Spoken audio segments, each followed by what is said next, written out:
Samantala, pinapayagan na muli ng Department of Agriculture ang pag-aangkat ng pulang sibuyas.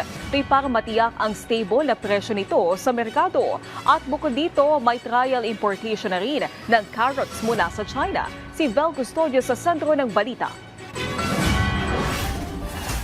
Inanunsyo ni Department of Agriculture Secretary Francisco Chu Laurel Jr. na ongoing na ang importasyon ng pulang sibuyas sa bansa.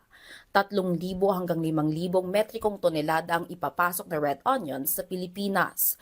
Ayon sa kalihim, sa October 15 pa ang inisyal na target para payagan ng importation ng red onion. Pero batay sa obserbasyon ng ahensya, lubhad ng tumaas ang presyo ng pulang sibuyas sa merkado.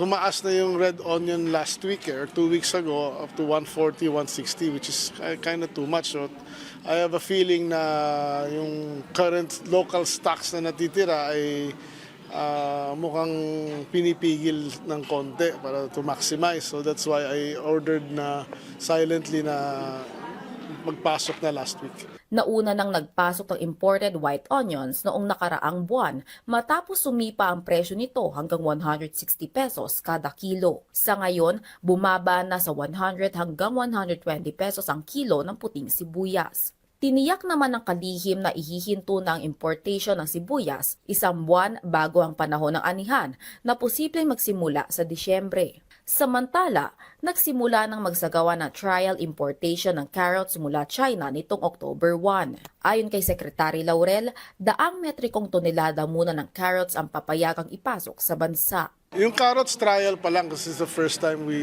allowed China to but kung carrots from New Zealand and Australia, matagal na pwede yun, kaya lang medyo mataas yata presyo dun eh. Batay sa bantay presyo ng DA, tumaas ang hanggang 300 pesos ang per kilo ng carrots.